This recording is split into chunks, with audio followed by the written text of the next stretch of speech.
Paskas ya, teman-teman dari Paskas, seluruhnya di sini, ibu-ibu, rekan-rekan, saudara-saudara yang dirahmati Allah Subhanahu wa taala.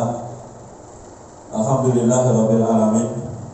Kesyukuran adalah milik Allah Subhanahu wa taala yang telah melimpahkan karunia dan nikmatnya kepada kita semua.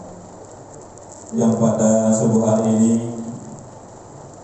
tadi seperti dikatakan Bapak Abdul Fattah bahwa kita masih bisa menghirup udara segar, udara bebas, yang mudah-mudahan udara-udara ini yang terus akan kita hirup nanti sampai kita disebut Allah Subhanahu wa taala dengan mengatakan la ilaha illallah Muhammadur Rasulullah. Nikmat Islam dan iman ini tidak bisa dibanding-bandingkan dengan nikmat-nikmat yang lainnya. Lebih baik kita tidak memiliki apa-apa di dunia ini daripada kita kehilangan Islam, iman di dalam jiwa dan hati kita. Mudah-mudahan Allah Subhanahu wa taala mengistiqomahkan kita. Ya muqallibal qulub, tsabbit qulubana ala dinik wa ta'atik. Semoga sekali lagi Allah mengistiqomahkan kita dalam keimanan dan ketaatan kepada Allah Subhanahu wa taala. Takbir. Allahu Akbar. Bapak, Ibu-ibu yang dirahmati Allah Subhanahu wa taala, tidak lupa juga salawat dan salam mari kita sama-sama haturkan kepada junjungan alam Nabi besar Muhammad sallallahu alaihi wasallam. Allahumma shalli ala Muhammad wa ala ali Muhammad. Kedua hasanah kita, suri tauladan kita, dan sampai hari ini terus kita menjadikan Rasulullah sallallahu alaihi wasallam adalah potret kehidupan kita di dunia ini. Bagaimana kita bisa menjalani kehidupan di dunia ini dan nanti berakhir husnul khotimah. Mudah-mudahan sekali lagi kita tidak melupakan apa yang dilakukan oleh Rasulullah SAW dan para sahabatnya. Bapak dan Ibu yang dirahmati Allah Subhanahu wa taala, rekan-rekanku, saudara-saudaraku yang dirahmati Allah Subhanahu wa taala, baik tersebut dan gabungan dari komunitas-komunitas kebaikan yang ada di Kota Tanjung Pinang ini. Ini adalah bentuk ukhuwah. Ya. Ini adalah bentuk ukhuwah dari beberapa komunitas. Mudah-mudahan kita selalu bisa seperti ini.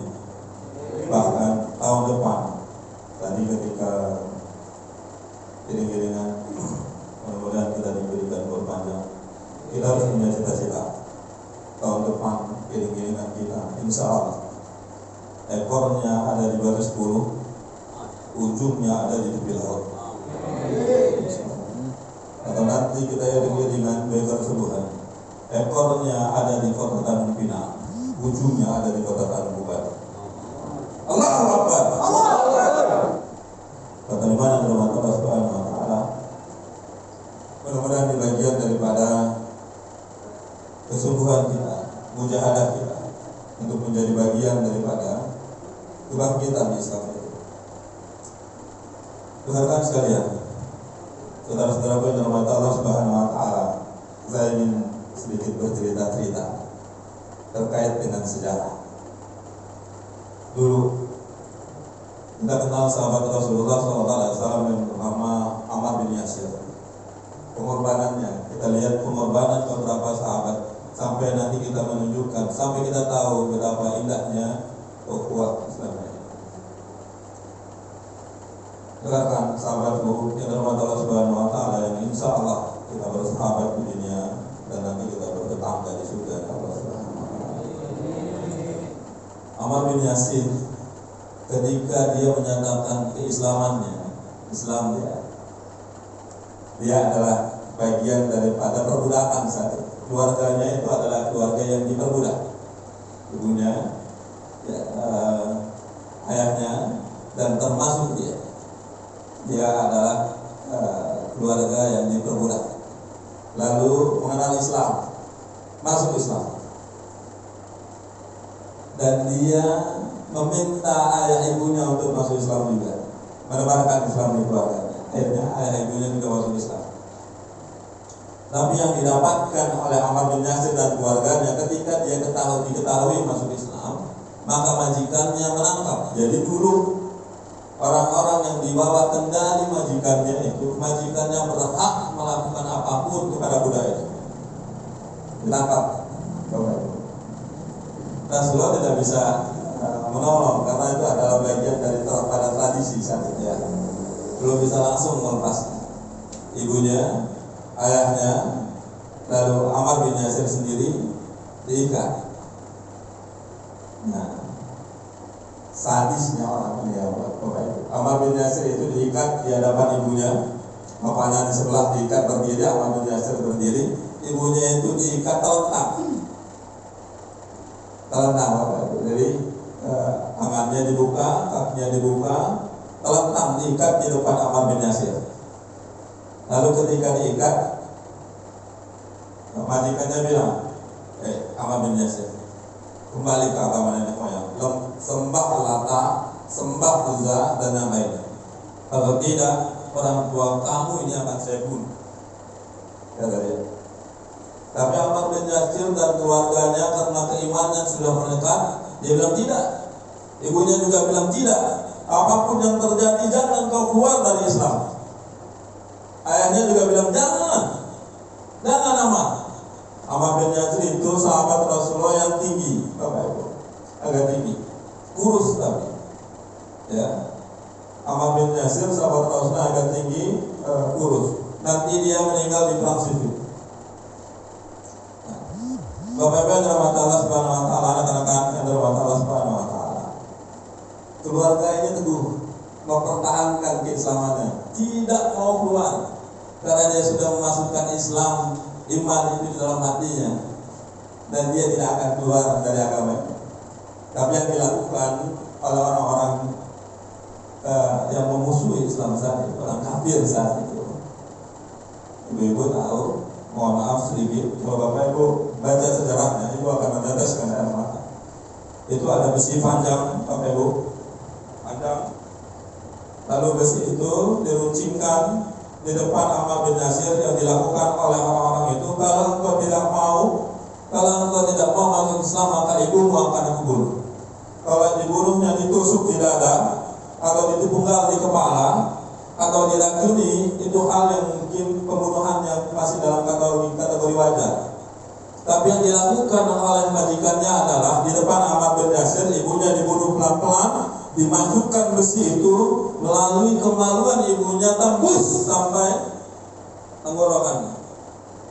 Itu yang dilakukan orang-orang kafir, kejam.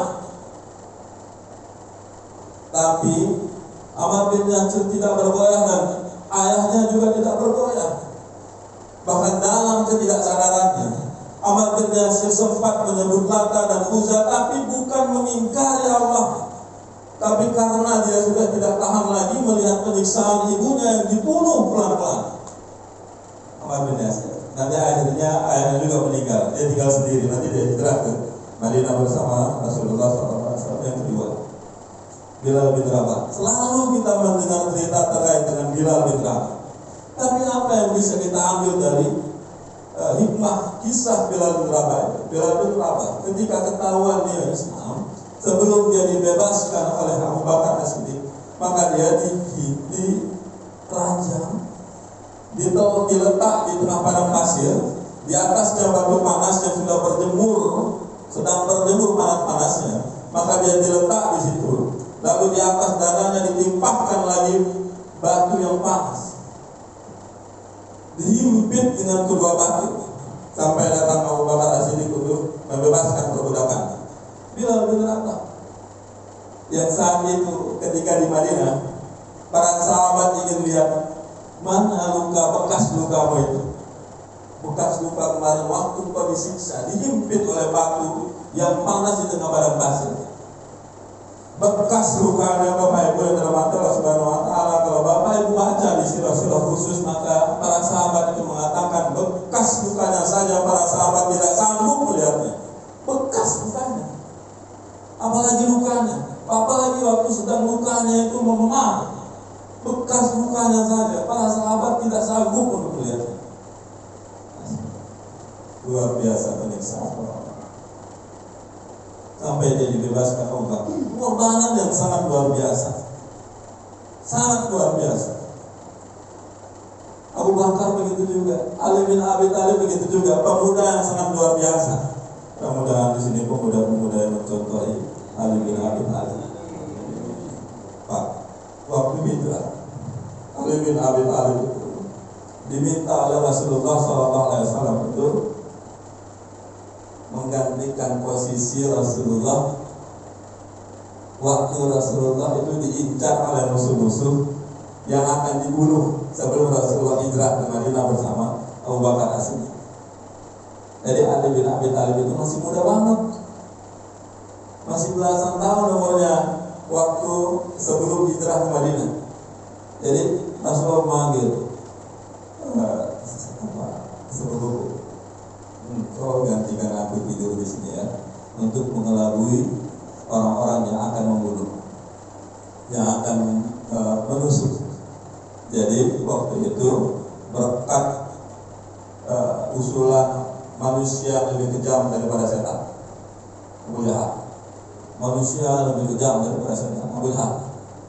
Jadi dia kumpulkan satu orang setiap kabilah, itu satu orang pemuda dilatih untuk membunuh Rasulullah SAW. Jadi ketika nanti Rasulullah terbunuh waktu itu, jadi kabilahnya Rasulullah itu tidak bisa melawan seluruh kabilah yang ada di kota Makassar saja, liciknya.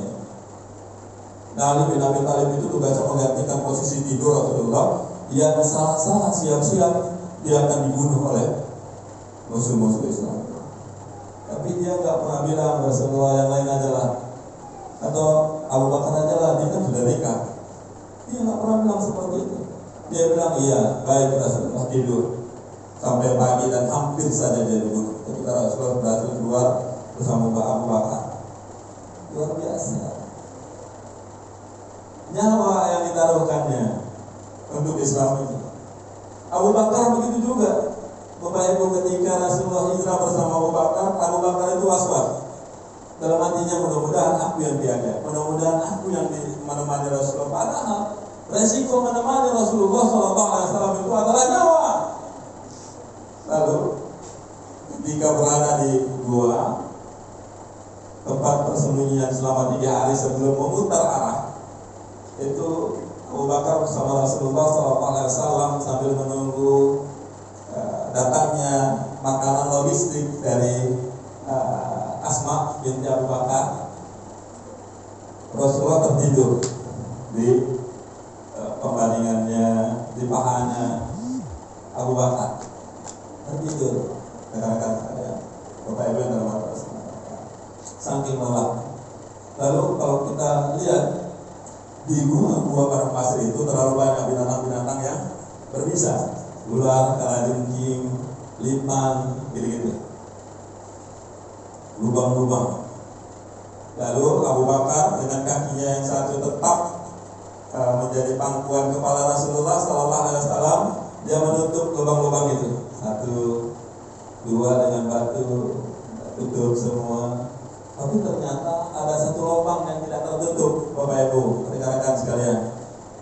Tapi Abu Bakar tidak mau membangunkan, bahkan dia tidak mau sampai Rasulullah itu terbangun. Kalau dia bergerak, Rasulullah terbangun, dia tidak ingin.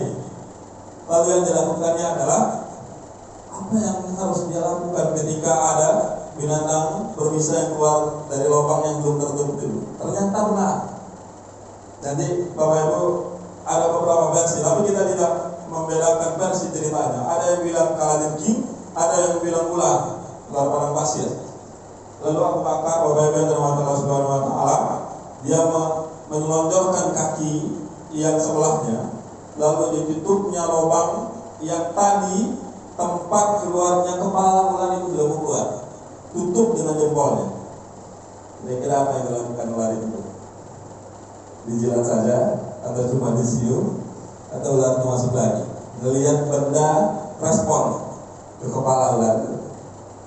Otomatis ular itu langsung mematuk jempolnya Abu Bakar. Dia menahan sakit, berkeringat, sampai keringatnya itu menetes di muka Rasulullah SAW. Lalu Rasulullah bangun bertanya, kenapa ya Abu Bakar? Apa yang terjadi? Diceritakannya bahwa dia terkena sengat ular tadi. Bapak Ibu yang dirahmati Allah Subhanahu wa taala, Rasulullah mengambil tangannya lalu memberikan ludah di tangannya, lalu mengusapkan bekas ludah di tangannya itu ke jempol kaki Abu Bakar As-Siddiq. Alhamdulillah racunnya hilang. Itu yang dilakukan oleh Rasulullah SAW. Tapi yang dilakukan Abu Bakar As-Siddiq itu sangat luar biasa, usaha yang sangat luar biasa. Ya. Ada juga Umar bin Khattab. Bapak Ibu yang dirahmati Allah Subhanahu wa taala. Siapa yang tidak kenal Umar bin Khattab? Mudah-mudahan di antara kita semua, baik persubuhan dan komunitas kebaikan yang lain, ada orang yang mempunyai kekuatan seperti kekuatan Umar bin Khattab. Umar bin Khattab, ini jadi salah satu dalil. Dakwah itu bukan hanya tugas seorang ustaz atau tugas dari Pak Imam atau ketua DPR saja, tapi dakwah itu adalah tugas kita semua. Semenjak kita mengenal Islam, semua tugas kita. Dan yang kita lakukan saat ini adalah dakwah. Insya Allah. Umar bin Khattab ketika masuk Islam waktu itu ada beberapa versi, tapi versi yang paling terkenal adalah ketika dia mengetahui bahwa adiknya itu masuk Islam, yang dia mau membunuh Rasulullah SAW, sehingga di rumah adiknya, saya singkat ceritanya, lalu dia sadar, dia menampar adiknya, lalu dia sadar dan membaca lembaran surat Toha, lalu dia mencari Rasulullah SAW saat itu berada di rumahnya, yang saat itu juga Hamzah bin Abdul Muthalib sudah masuk Islam. Lalu dia menggedor pintu rumah Rasulullah SAW yang awalnya ingin membunuh Rasulullah, tapi ternyata ketika dia mendapatkan hidayah, dia langsung berislam di hadapan Rasulullah SAW. Itu yang dia ikrarkan di hadapan Rasulullah SAW. Dia bilang kepada Rasulullah, "Ya Rasulullah, apa yang engkau bawa ini adalah kebenaran?" "Benar." "Apa yang aku ucapkan adalah kebenaran?" "Benar." "Bahwa Tuhan itu yang Maha Esa?" "Benar." "Bahwa engkau adalah utusan Allah?" "Benar." Jadi mulai saat ini tidak ada lagi dakwah secara sembunyi-sembunyi. Dakwahnya terang-terangan. Biar aku yang mengatakan. Ada dua versi Bapak Ibu. Yang pertama, yang dia katakan di dalam buku kitab-kitab surah adalah Umar bin Khattab mencari tukang gosip yang paling ngetren di Mekah saat itu. Dia katakan, kalau ada kabar gembira atau ada kabar apapun sampai ke tukang gosip itu, maka dengan cepat kabar itu sampai ke telinga-telinga orang. Itu yang pertama. Yang kedua adalah dia langsung datang sendiri dan menggedor setiap pintu rumah menjelang dia sampai ke depan Ka'bah saat itu, dan di depan Ka'bah itu ada namanya kayak kedai kopi itu, perkumpulan orang-orang Abu Jahal CS yang merencanakan segala sesuatu yang jahat terhadap Rasulullah SAW. Dia setiap jalan, dia ketuk rumah orang, dia bilang, "Aku Umar bin Khattab sudah masuk Islam, jangan kalian ganggu lagi Islam." Masuk lagi, ketok lagi, "Aku Umar bin Khattab, jangan kalian ganggu Islam karena aku sudah masuk Islam." Sampai dia di depan pintu, di depan Ka'bah. Lalu di depan tempat Abu Jahal kumpul-kumpul itu dia katakan, "Hei kalian, aku Umar bin Khattab sudah masuk Islam. Jangan kalian ganggu Rasulullah SAW.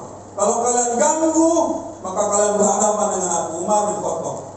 Maka saat itu tidak ada lagi dakwah secara sembunyi-sembunyi. Ketika Umar bin Khattab dan Hamzah bin Abdul Muthalib masuk Islam. Bapak Ibu yang dirahmati Allah Subhanahu wa taala, hampir setengah harian pemuda-pemuda kafir saat itu menyerang Umar bin Khattab, tapi tidak ada satupun yang bisa menjatuhkan Umar bin Khattab. Setengah harian Bapak Ibu. Sampai datanglah Bani Ali, baninya Umar bin Khattab, meleraikan dan mengatakan, "Kalau kalian masih berperang dengan Umar bin Khattab, maka kita akan perang secara sungguh." Baru berhenti. Umar bin Khattab itu luar biasa, Bapak Ibu yang dirahmati Allah Subhanahu wa taala. Pengorbanan yang sangat luar biasa. Ada Al-Bara bin Malik ketika Rasulullah SAW meninggal, lalu pencetuslah nabi-nabi palsu, maka keluarlah nama Musailamah al-Kadzdzab. Di bentengnya dia membuat ajaran-ajaran palsu. Lalu Abu Bakar As-Siddiq mengutus Khalid bin Walid dan para sahabatnya untuk memberikan peringatan kepada Musailamah Al-Kadzdzab agar orang-orang ini taubat, tapi tidak dengar. Terjadilah perang. Singkat cerita, perang, lalu mereka masuk semua ke dalam benteng, menutup bentengnya Musailamah Al-Kadzdzab. Ini Al-Bara bin Malik, karena keimanannya sudah dalam hati luar biasa. Bahkan Umar bin Khattab mengatakan, jangan sekali-kali kalian mengangkat Al-Bara bin Malik sebagai panglima. Karena kalau kalian angkat Al-Bara bin Malik sebagai panglima, maka dia akan membahayakan pasukannya. Karena urat sarafnya sudah putus, urat saraf takutnya sudah putus, tidak pernah dia takut sama orang. Padahal badannya tidak terlalu besar. Lalu ketika pasukan muslim itu mulai bingung bagaimana menembus benteng Musailamah Al-Kadzdzab itu, Al-Bara bin Malik mengatakan seperti ini kepada Khalid bin Walid, angkat aku di tudung perang itu, maka campakkan aku, jolok aku dengan tombak, angkat dan campakkan aku di balik tembok Musailamah Al-Kadzdzab. Bapak, ibu-ibu yang dirahmati Allah Subhanahu wa Ta'ala, ini sahabat yang urat takutnya sudah putus. Dia masuk ke benteng orang, bukan ratusan, ribuan. Yang ketika kita berpikir logika, ini nggak mungkin selamat. Makanya Khalid bin Walid pertama bilang, jangan, kami nggak mau kehilangan engkau. Tapi dia tetap bersikeras, janji aku akan buka pintu gerbang Musailamah Al-Kadzdzab. Tidak, Musailamah Al-Kadzdzab itu akan saya bunuh. Karena dia bersikeras, para sahabat mengangkatnya, membuangnya, mengangkatnya, lalu mencampaknya ke benteng Musailamah Al-Kadzdzab. Bapak Ibu dirahmati Allah, ini bukan film, ini bukan cerita Avenger. Bapak-bapak, ibu-ibu bisa ceritakan ini kepada anak-anak dan buka buku sejarah.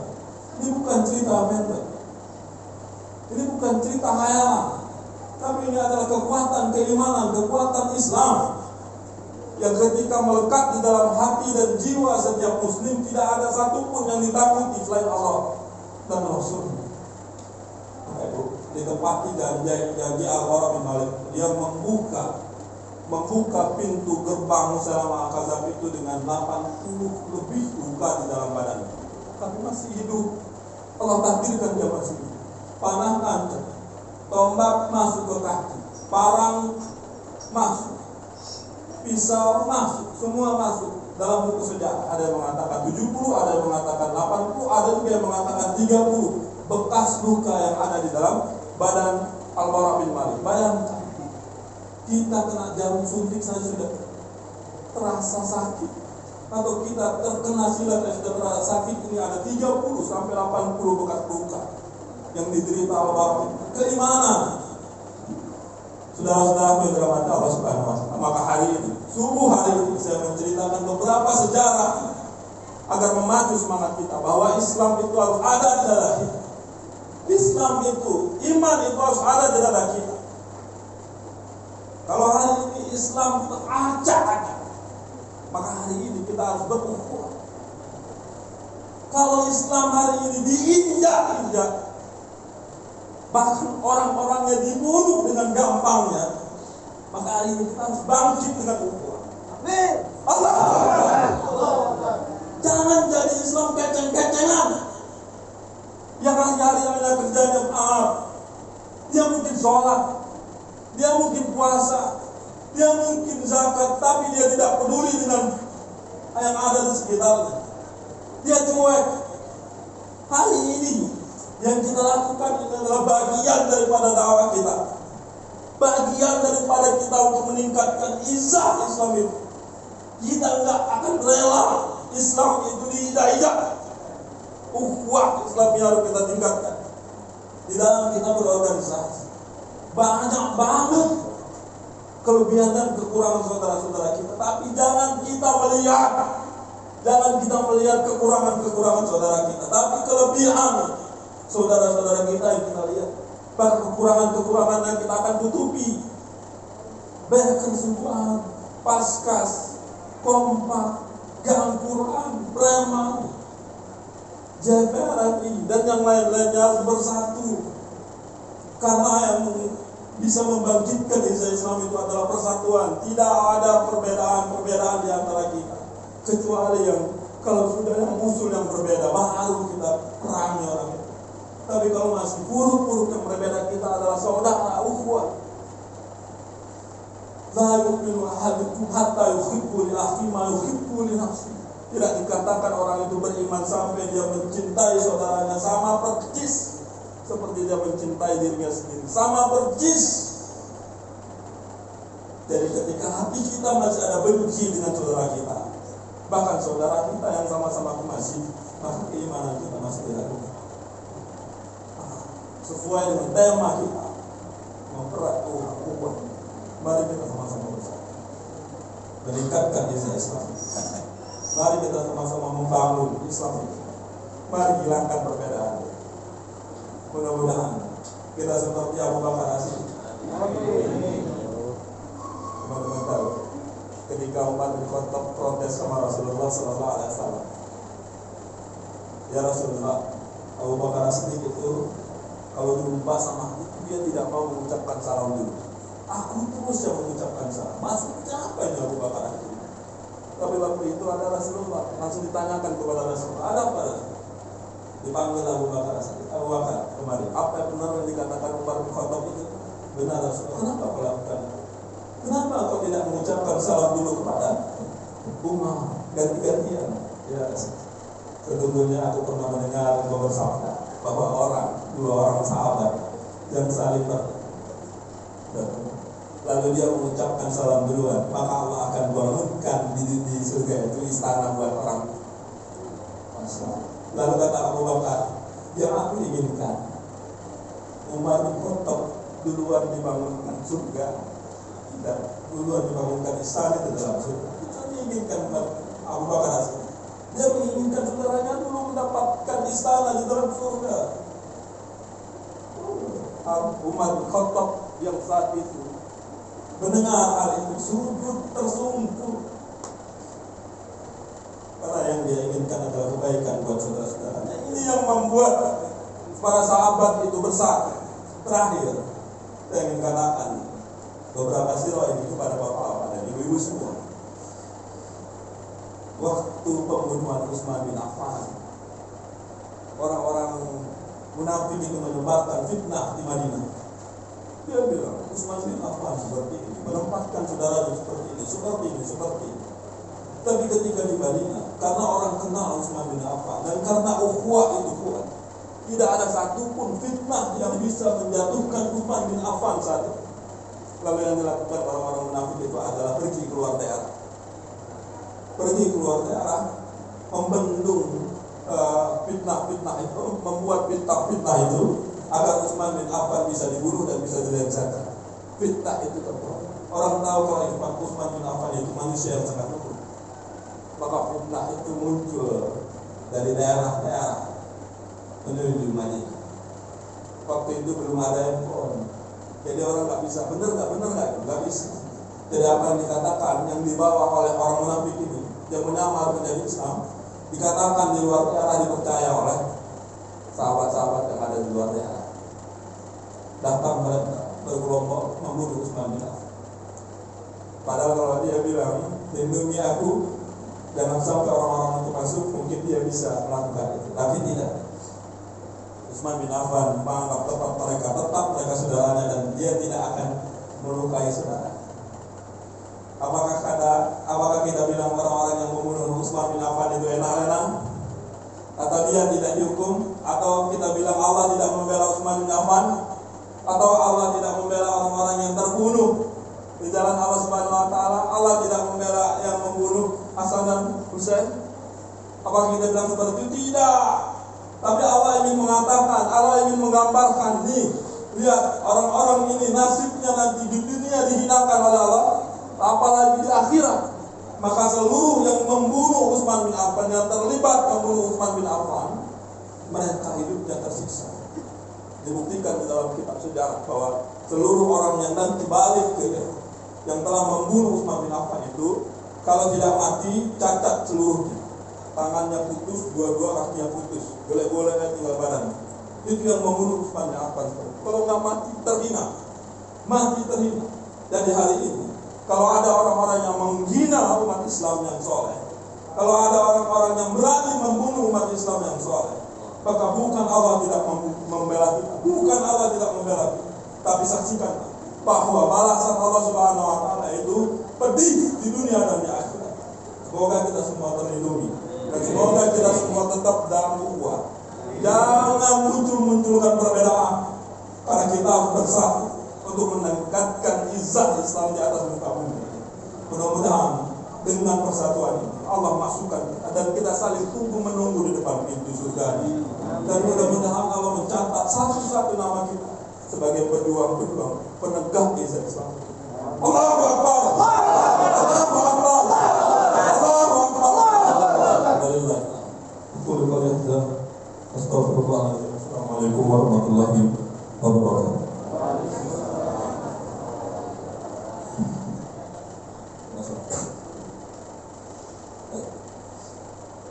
Baik, rekan-rekan, dan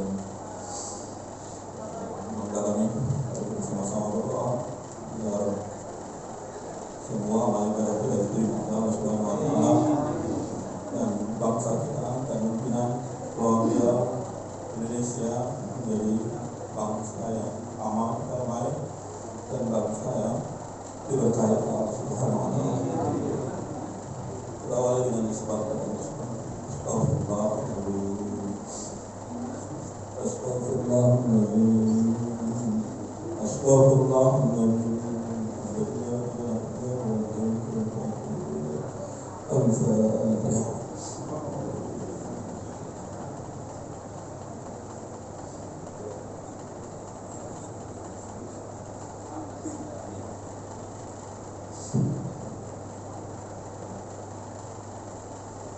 Alhamdulillah bismillahirrahmanirrahim. Alhamdulillah rabbil alamin. Alhamdulillah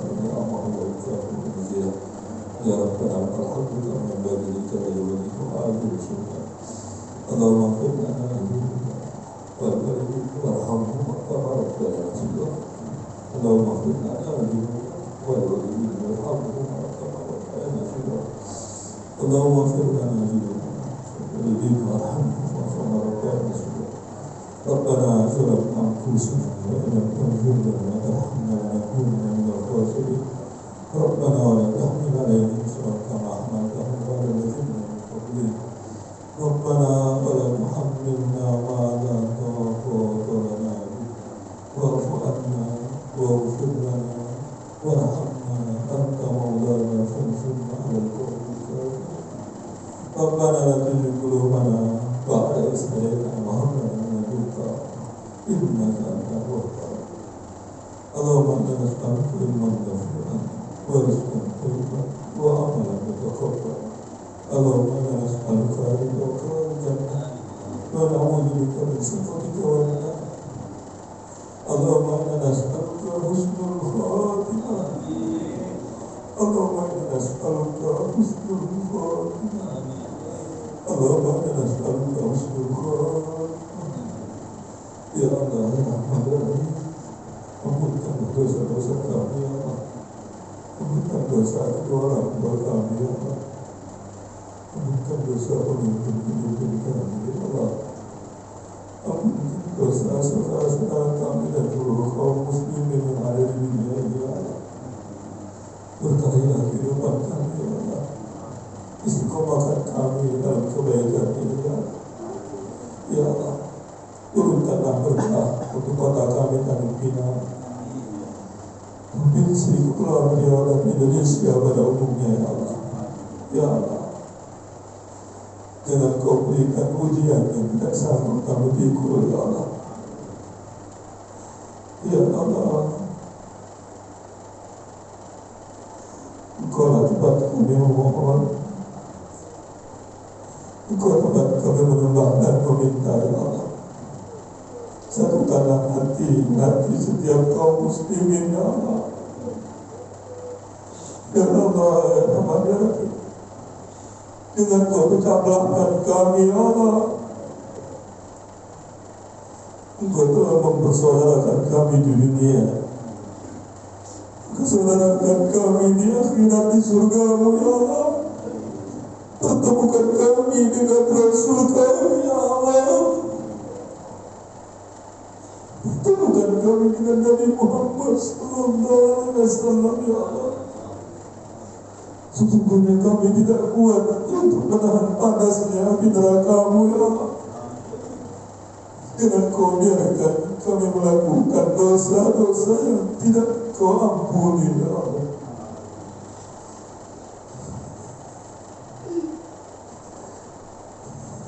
Allahumma innaka ta'lamu anna hadhihi al-qur'an istaman ala Muhammad wa tawakkalat wa tawahhadat ala wa ta'ahadat ala nusrati syi'at wa sikillahum wa rabbika وَإِنَّهَا مَهْدِيَ سُبُولًا وَاللَّهُ أَعْلَمُ بِالَّذِي وَسْوَسَ لَهَا بِبَابِ الْإِيمَانِ وَثَمِنَ التَّوَكُّلِ عَلَيْهِ وَأَهْلِهَا بِمَا يَحْمُدُ وَأَمِنْ عَلَى شَهَادَةِ فِي سَبِيلِكَ يا Allah. Wafatkan kami sebagai syuhada di jalan-Mu ya Allah. Ya Allah, istiqomahkan kami ya Allah. Istiqomahkan kami dalam dakwah. Istiqomahkan kami dalam kesubuhan. Kami preman. Kami kumpa. Kami doa dan mudah ya Allah. Istiqomahkan kami semua dalam kebaikan. Semoga wafatkan kami dalam keadaan husnul khotimah. Memegang kalimat la ilaha illallah Muhammad Rasulullah di dalam jiwa kami, di dalam hati kami. Satukan kami dalam dekatan-Mu. Rabbana atina fid dunya hasanah wa fil akhirati hasanah wa qina adzabannar. Subhana rabbika rabbil izzati amma yasifun wa salamun alal mursalin walhamdulillahi rabbil alamin. Assalamualaikum.